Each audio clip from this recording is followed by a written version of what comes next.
Welcome back to... No, you spent all weekend crafting a 4,000-word video essay about all the people Arsenal might get as their sporting director, only for it to be ruined by one tweet on Monday morning on your way to the studio. I said no to plans with my family, Mr. Romano. Last Thursday, the ever-reliable David Ornstein reported that Arsenal want to appoint a new sporting director in the month of March, and are currently in the process of whittling down candidates before their final decision. And on Monday morning, Fabrizio Romano reported that he understood Andrea Berta was now the top candidate.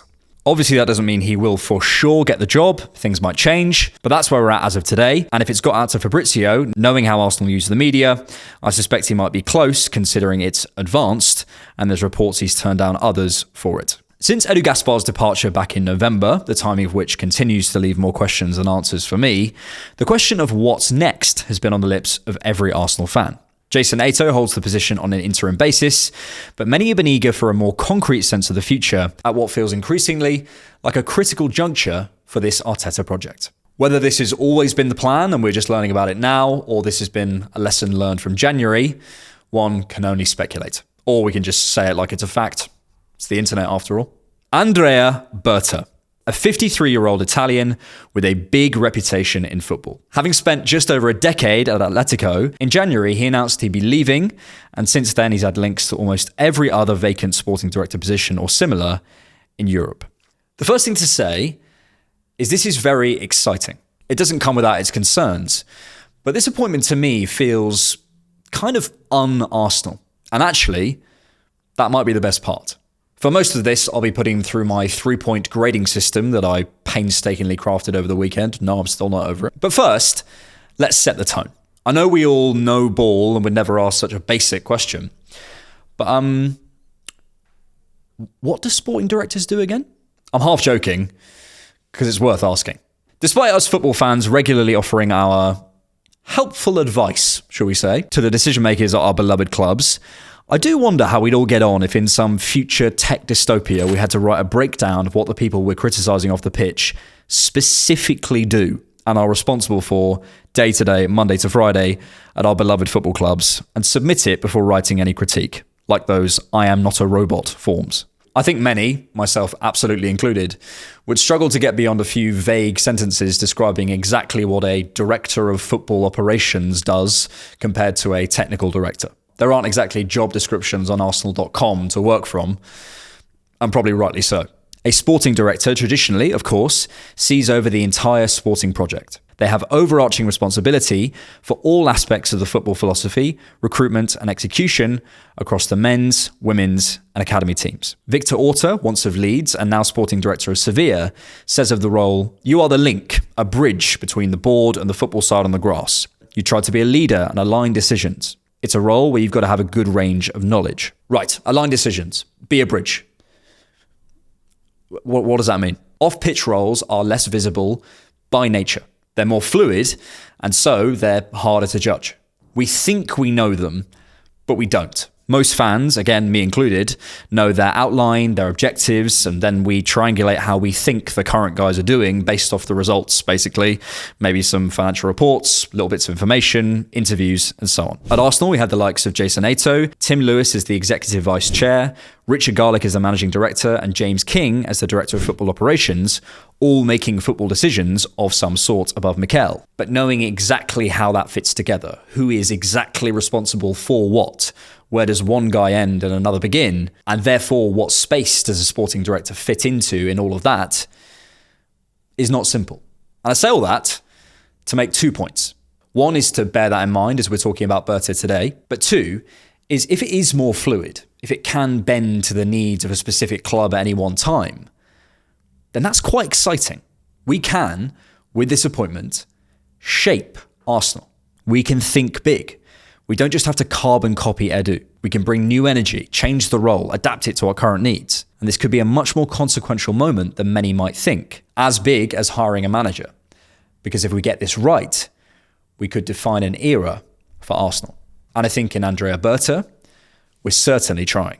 My 3 measurements are experience, communication, and alignment. So let's get cracking on number 1, experience. I put out a post on X asking you guys what you want from our next sporting director. And probably the biggest want was experience.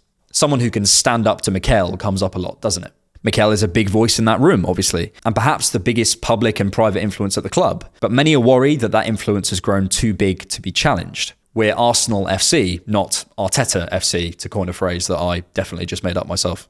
And people want a sporting director who can hold their ground. On paper, just credential-wise, Berta certainly fits that mould. Berta's been working professionally as a sporting director or technical director since 2002 at a range of clubs in Italy before moving to Spain in 2013.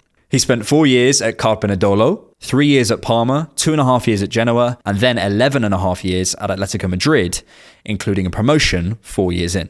Just time-wise, he's put in the years. He's operated in different countries in a range of different competitions. He's been involved in free transfers through to £100 million single-player deals going both ways, and hundreds of deals in between. He's been involved in league and domestic cup wins and losses. He's known the Champions League and the Europa League. And he's been involved at a club who've consistently challenged the Big Two in Spain, occasionally beating them out in the 13-14 and 2021 seasons. He's overseen a youth academy that's produced the likes of Garnacho, Rodri, Teo Hernandez and Pablo Barrios in his time at the club, and overseen a back-to-back 3-time league title winning women's team from 16-17 to 18-19.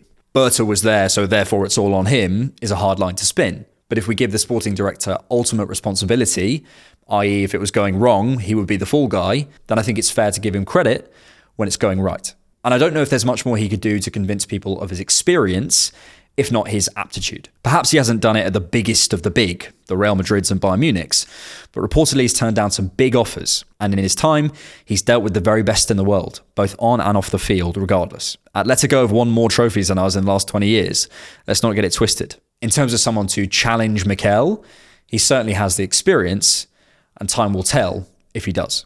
But to be honest, that doesn't really come into my thinking, just personally. What I'm looking for is not challenge, but positive chemistry.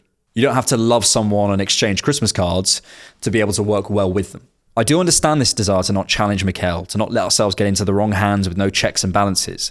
But watching him for over 5 years now, I just can't imagine him personally as this dictatorial guy no one can say no to. I'm sure Mikel is difficult behind closed doors at times, but name someone at the top of their game without at least a few detractors. What I think it is Mikel is clearly intelligent, methodical, well-prepared, hard-working, and hyper-ambitious. And that is a tough person to challenge, because you better come prepared.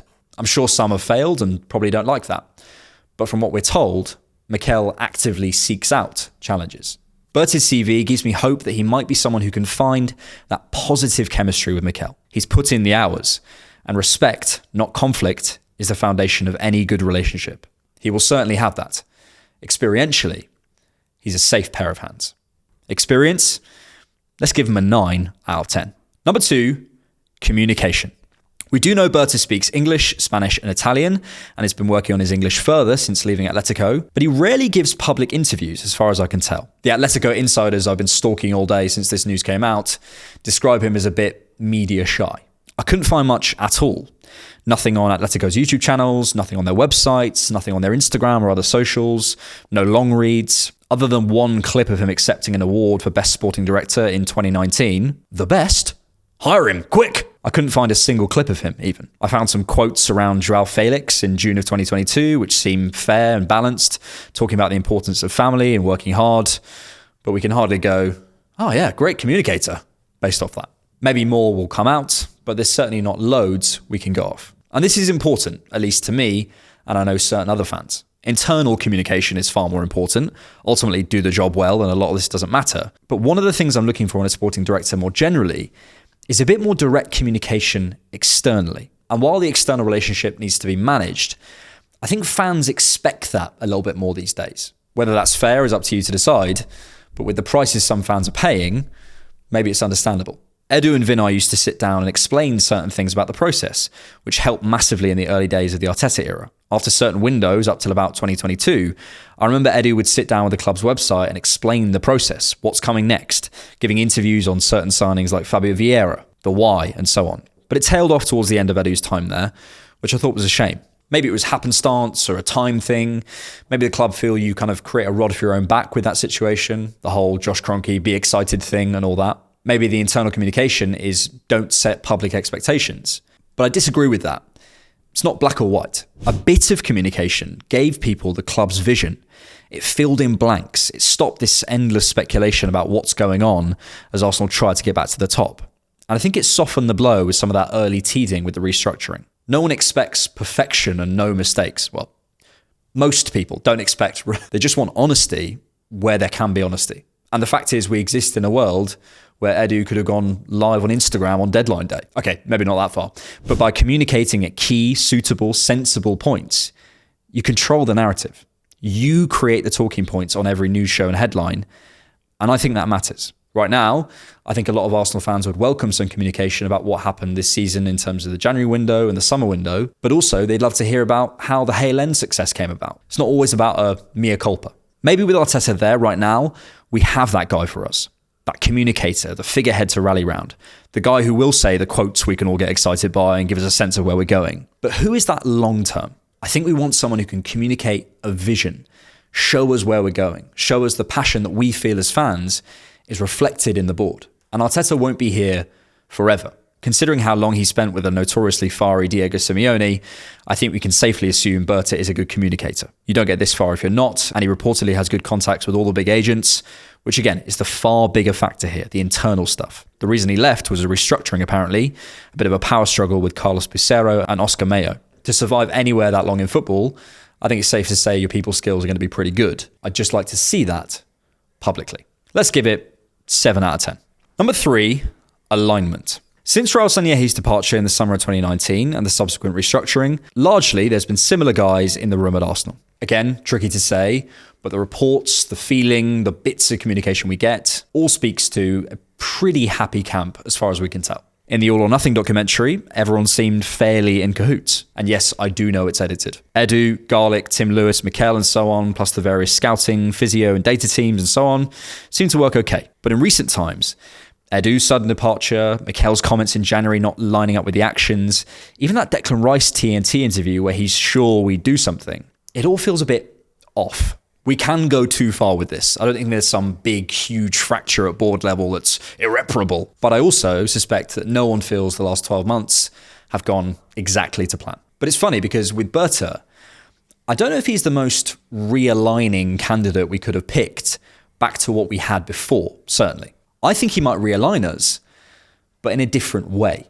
Roberto Alabe has that Spanish connection, the Sociedad sustainability and long-term planning experience with a pre-existing Arteta connection. Ashworth has the pre-existing relationship with Garlic and the domestic Premier League understanding to fall back on. Jason Ato would have represented the closest thing to continuity, perhaps the most aligned pick of all. But with Berta, I think it's a bit less predictable. The alignment will be in the pudding, as ultimately a lot of this comes back to bad. The alignment will be in the pudding. It's top-notch stuff. Honestly, that's really fun. It's good stuff. As ultimately a lot of this comes back to relationships and how people gel, and that's really hard to predict. But on paper, this is a bold new voice in the room. This is someone who, when you look at his transfer record, is at least involved in making some big risky moves in the transfer market. Do I like all those moves? No. But at Arsenal, I can't see Berta being given carte blanche to do whatever he wants. That Joao Felix move, for example, just doesn't happen, I don't think. Who knows how much he pushed for each individual deal, but he is responsible for them. So perhaps he needs a few more checks and balances. But we need a bit more risk. Atletico buy big, but they sell big. Their risks in terms of incomings are scary, but you could argue they're offset by 120 million euros for a 28-year-old Antoine Griezmann or 80 million euros for a Lucas Hernandez and so on. Berta's also helped position Atletico boldly commercially, attempting to rival Real Madrid with Emirates with their Riyadh Air partnership and signing a number of new and bold sponsorship deals recently with non-traditional partners. They made the move of selling the stadium naming rights to Riyadh Air, which wasn't without pushback, and since Berta's arrival, Atletico have gone up 8 places in the Deloitte Money League rankings. Again, not saying this is all Berta, but he's involved on some level. Atletico are consistently trying to break into the Madrid-Barca monopoly in Spain, a bold move which would have been laughed at 15 years ago as they couldn't quite sustain it. And they've kind of done it. Alignment at Arsenal has been great for us, and we need it. It's brought together a cohesive strategy. But in recent times, it's all got a touch risk-averse. It's meant not spending that extra money for Ollie Watkins. It's meant waiting for summers. It's meant being keep our powder dry FC. I don't want to throw that away. I'm not advocating a lurch to the other side. But getting a guy who was at least involved in a lot of these pretty risky moves feels right to me. Because does realignment have to mean another guy in the room advocating a long-term vision with stability and order, like potentially an Alabe would be? Does experience have to mean someone who never advocates for a bit of short-term thinking? Are Arsenal crying out to realign themselves as a long-term stable club, or are they crying out for a bit of realignment to be a bit more flexible? For a guy who might come in and, based on his track record, ask some probing questions and try to win now. Again, not saying Berta was the main driver. We don't know. But Arsenal aren't trying to be Brentford or Brighton. We are, compared to many other football clubs, Chelsea, Barcelona, United, pretty stable. We're not trying to stay afloat or make profits on players or punch above our weight. We want to win. And that takes some risk. Alignment, in a new sense, 8 out of 10. I like it. And finally, why now? Arsenal are, please the heavenly Lord above, going to invest heavily in their forward areas this summer. And Atletico Madrid, historically and under Berta, know how to do that. Going back with Forlan, Aguero, Torres, Falcao and so on, and more contemporarily with Diego Costa, Antoine Griezmann, Diogo Jota, Rodrigo de Paul, Mateusz Cunha, Samu Adjahoa, now at Porto, a player they identified too. They've had misses under Berta, absolutely, but that's what happens when you invest in forwards, as we haven't done. Insiders at Atletico seem to think of Berta fondly. He was apparently instrumental in the signing of Jan Oblak early in his career to replace Keylor Navas, which has worked out brilliantly. He's reportedly turned down many more lucrative offers elsewhere to stay with Atletico because of his loyalty to the club, and he's supposedly hands-on, rarely missing a training session. Arsenal have structure. They have the football intelligence department. They have the new scouting setup. We're improving our youth recruitment. We're very well coached. We don't necessarily need, in my view, a Dan Ashworth maybe coming in and restructuring everything. What I think we need is a safe pair of hands, someone who's been there before and done it, but also has a track record at the right times of taking a bit of a risk. We need a guy who can open us up to new, non-domestic markets, somewhere I think Arsenal can develop, who's friendly with big decision makers around the world. A guy who feels like he would press ahead with the extra money for Watkins, but also has shown he's found value on the market with the likes of Rodri for 20 million euros, Oblak for 16, and Axel Witsel for free. We have some space to ask some provocative questions, to find a new way, to define what a sporting director is for Arsenal as they push on to that next level as a club. I'm absolutely sure Berta will come in and put his own stamp on things. He'll get stuff wrong, but you can't make an omelette without breaking a few eggs. And in that way, even though I'm still learning him, as we all are, he seems to make a lot of sense on paper. Although he's Italian, so maybe there was a better food analogy than an omelette. If you like The Different Knock, you can support us on Patreon monthly, or you can buy us a coffee.